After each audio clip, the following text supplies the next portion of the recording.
Assalamualaikum warahmatullahi wabarakatuh. Perkenalkan, nama saya Fadlur Rahman Anwar Musafar dari Prodi Teknik Otomotif.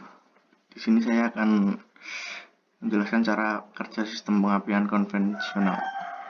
Pertama, pada saat putaran rendah, pada saat mesin hidup dengan putaran rendah, arus listrik dari terminal N alternator akan mengalir ke N regulator, kemudian menuju relay tegangan voltage dan berakhir ke massa.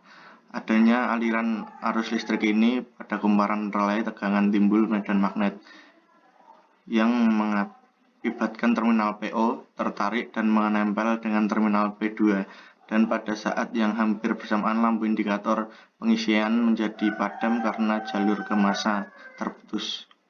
Output yang dihasilkan dari kumparan stator akan diteruskan ke rangkaian dioda.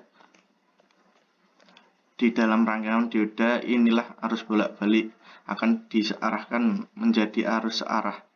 Arus kemudian akan mengalir ke terminal B alternator yang berakhir pada baterai mobil, maka terjadilah pengisian baterai mobil. Selain menuju ke baterai, arus dari terminal B alternator juga mengalir ke terminal B regulator yang diteruskan ke terminal B2, ke B0, dan ke kumparan regulator tegangan. Pada kumparan regulator tegangan, karena putaran mesin yang rendah, tegangan output alternator juga cenderung rendah. Apabila tegangan pada terminal B regulator kurang dari 13,8 volt, medan magnet pada kumparan tegangan regulator lemah. Lemahnya medan magnet ini yang menyebabkan terminal P0 tetap menempel ke P1. Akibatnya arus yang besar mengalir dari IG ke P1 ke P0 ke terminal F regulator menuju ke terminal F alternator, diteruskan ke kumparan rotor dan berakhir di massa. Dengan adanya aliran arus ini, maka arus yang mengalir ke kumparan rotor besar dan medan magnet yang dihasilkan pada kumparan rotor pun menjadi kuat. Ini gambarnya. Terus pada saat putaran sedang, saat putaran mesin naik menjadi putaran dengan kecepatan sedang ini, tegangan output alternator di terminal B akan juga naik. Arus yang dihasilkan akan mengalir ke terminal B regulator, kemudian diteruskan ke P2 ke P0, berlanjut ke kumparan voltage regulator dan berakhir ke massa.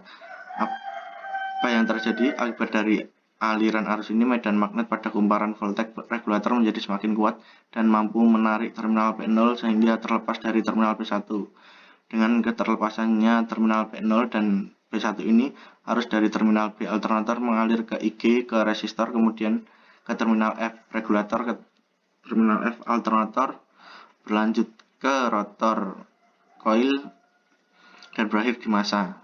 Selanjutnya, kemagnetan pada rotor coil melemah karena arus terlebih dahulu melewati resistor, kemudian namun demikian, meski kemagnetan pada kumparan rotor melemah, naikkan putaran mesin dari rendah ke sedang mengakibatkan output alternator tetap cukup untuk melakukan pengisian baterai tegangan yang dihasilkan berkisar antara 13,8 hingga 14,8 volt. Gambar.